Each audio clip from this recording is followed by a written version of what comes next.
Adam here from the Walser Automotive Group, and what I want to do today is take you on a test drive. So next to me here, I have a 2026 Mazda 3. We'll look at the interior, exterior, some of the trim level specifics, then go for a spin around, see what it's like out on the road. Okay, so now we're behind the wheel of the 26 Mazda 3, and there's a lot of different options, trim levels, specifics when it comes to this. We'll try to break it down as good as we can for you.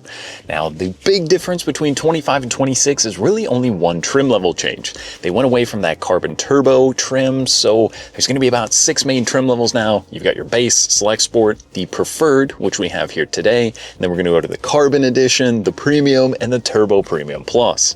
Now, there's 2 different engine options, 2 different transmission options, and you can do front wheel drive or all wheel drive. So this particular one that we're going to look at today is a front wheel drive preferred, and this is going to have the 2.5 liter 4-cylinder engine.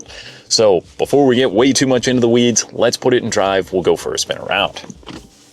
Now, like I said, with that 2.5 liter 4-cylinder engine, this one's going to give you about 186 horsepower. But if you really want to have some fun, you can bump up to the 2.5 liter turbocharged engine. And what that's going to do is give you 250 horsepower.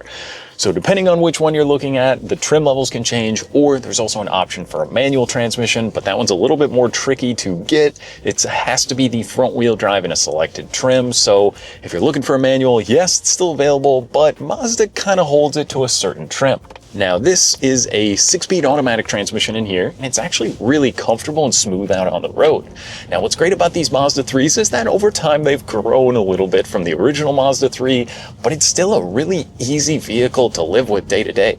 It's easy to park, it's easy to get in and out of. I like that the ride height is kind of that perfect get-in level. It's not so low to the ground that you fall into it, but you're not like jumping up into it like a large SUV. It just kind of fits you nicely and kind of feels like that old boot, if that makes sense. Once you get in it, it's just easy, it's comfortable, it's very livable, and it kind of just does everything you want it to do. Now, going back to that 2.5 liter 4-cylinder, fuel economy is pretty awesome. Now, if we're looking at the front wheel drive, this particular one is rated at 37 miles per gallon on the highway. I wouldn't even know what to do with myself if I stayed away from the gas pump for that long, because that's pretty awesome mileage for something that's not a hybrid or any sort of electric vehicle. This is just a regular 2.5 4-cylinder. Now, the Mazda ride and drive, it's a little bit sportier than some of the other maybe sedans or hatchbacks that are available on the market, but not in a bad way. It's kind of like a little bit more firm, but it's more fun. It definitely has a great kind of turn-in feel to it. The ride of like hitting some of those potholes or some of the sewer drains in the road, it's not as bad as maybe some of the other cars. It just feels like a little bit more of a luxury experience when comparing it to similar makes or models, if that makes sense. It's very upscale feeling in here. The interior is so nicely kind of laid out, I guess, rather, and everything just works how you'd expect it to. But a few other things on the outside of this particular one. This is the Quartz Platinum Metallic. It's a really pretty color. It looks great when the sun hits it kind of right. It's got a good metallic look to it, yet it sort of works with some of the black accents that are around the vehicle. I like that they kept these silver 18-inch wheels, as it doesn't kind of always need to put black wheels on everything, but just those little added trim bits. Like even the Mazda emblem on the front and back, it has this little cool kind of black ducktail spoiler, so it gives it that sense of sportiness, yet the color is kind of more mature. And now on the vehicle from the outside, you can actually open that trunk. There's a button inside, or on the key fob you can pop it open, and I'm always surprised at just how much room these have. Now obviously there's a sedan and a hatchback version. The hatchback does kind of give you a little bit more space for interior storage, but even the trunk on this one isn't bad.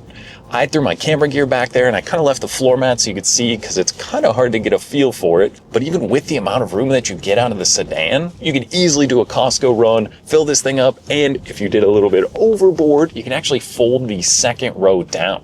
So it's kind of a split rear seat. You can pull the little handle in the back, that kicks them down, kick them forward, and you do actually get a surprising amount of room again. Now, if we're looking at rear legroom, it's not the most. You might want to consider the CX-5 if you've got the growing family or you're looking for a little bit of extra space, but I think I'd rather have the fuel economy trade-off and the fun to drive in the Mazda 3. Now, of course, this does have the latch system, so you can put the car seats back there. It's going to be a little bit tight, but for 4 adults, I think you're going to be comfortable. Where I sit and drive at 6'1", I have legroom, I have headroom back there. There's an armrest in the middle if you want a little extra space. But then really where you're going to want to be is up here. So from the driver's seat, like I said, that ride and drive is so nice on the road. These 18-inch wheels give you just a little bit of sidewall, so it does kind of eat up some of those bumps and dips in the road. yet it's fun. It's just a fun vehicle. And we spend so much time in our cars, whether it's running to work, running to the gym, like I said, picking up the kids. You might as well have something that's comfortable and gives you a luxury feel, yet it's not giving you a luxury price tag. So that's one big thing with the MSRP on this particular one, the way it's loaded up in the preferred trim. We're looking at about $28,000 MSRP. Now, if we're talking about average new car prices in the US right now, I think it's now over $51,000. So to get something under 30 grand, that's going to give you amazing fuel economy. And we didn't even talk on the safety and technology in here yet. This is going to have Apple CarPlay as well as Android Auto. You can pair your phone with the Bluetooth, listen to your music, and then you've got text messaging, Google Maps, Spotify, all that good stuff with the CarPlay as well. And then it's going to come with a lot of standard safety. Now, this one will have blind spot monitoring in the mirrors. It's got an adaptive cruise control system, which is really cool. So if I'm on the road, I can set that. And when you click set, you can go through 4, 3, or 2, 1 kind of vehicle distance lengths ahead of you. It's going to keep that distance on the road. If you're driving an older Mazda or maybe an older vehicle and don't have that setting, it is such a cool feature. If you're running up to the cabin or even just bopping around town, setting that really does kind of take a peace of mind from you to say the vehicle might be looking out if you're not. And it's just a lot of great safety features. There's also rear emergency braking. There's all sorts of cool stuff you can get into these Mazdas. Now, as we kind of put our foot down here, it gets up and moves along just fine. I think if it was me personally, I might want to pop for the turbo. Yes, it's a little bit more expensive, but getting a turbo with all-wheel drive would be an amazing Minnesota winter vehicle. You get all the speed and fun out of the turbo, yet with the all-wheel drive system, you can really tackle those Minnesota winters, especially when you put a set of snow tires on one of these. I've driven them before in the winter. They are so much fun, and they can really pretty much tackle anything you can throw at them. But then, on the other side, getting the 2.5 with the front-wheel drive, back to that great fuel economy, there is certainly something to be said about that.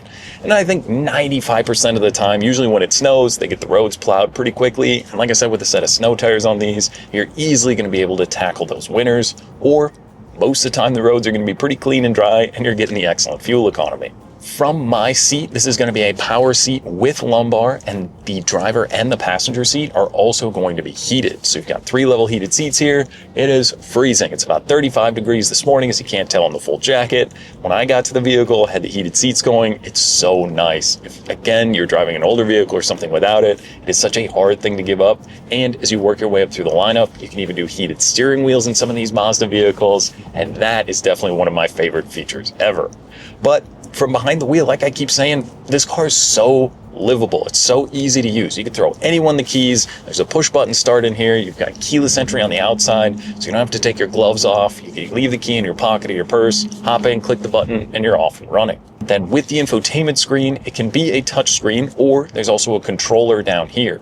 So you can use this little controller to kind of, once you figure it out, might take you a day or two, but really it makes it so simple to go through your CarPlay or some of your navigation stuff you can even work through there, and then just some of your phone things. But there also is voice controls in here.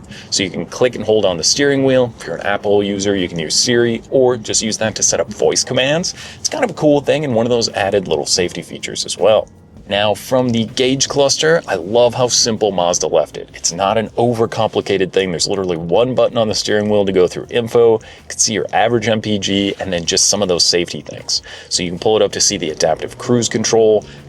I mean, like I keep saying, it's so simple, yet it works so nice, and it's such a great cabin design. Everything is within arm's reach, whether it's the dual climate control in here, or those heated seats, or some of your trip computer stuff. There's also memory seats in this model, so if you've got 2 drivers, you can program your seats in here, which is really convenient. And then this one also gets the sunroof. So like I said, there's 6 trim levels. This one's kind of a mid-tier trim level, but I think it's kind of the sweet spot in the lineup. The preferred coming in under 30 grand, yet giving you all the equipment, technology, and I think great style on the outside, plus the ride and drive. This is one of those vehicles that's just, it's quiet, it's comfortable. Like I said, I love the appointment to everything. There's kind of a darker stitching that runs through with sort of this leather-like material in the vehicle. The seats are so comfortable as well. It's like the perfect amount of bolster. It just holds you into place nicely. The heated seats are so great, and then having the power seat, like I said, as well, is perfect. But I think if you're in the market for something, you don't want to break the bank, but you're looking for something easy, convenient, yet fuel efficient with style and technology, I think the Mazda 3, whether it's the sedan or the hatchback, would probably be one you're going to want to come out and take for a spin. I think drive both motors. See if you like the turbo, or if you don't really need it, maybe hop in, get the better fuel economy. Like I said, the difference between front wheel drive and all wheel drive is obviously pretty awesome as well. I think this is a great vehicle, whether it's your first vehicle or you're upgrading to something else. Gotta get out, take it for a spin, and see what you think. Now that was just a quick look and drive at the 2026 Mazda 3. Now if you have any other questions or you'd like to schedule a test drive, you can visit us online at walser.com or stop by anytime. We'd be more than happy to help. Thanks again for watching.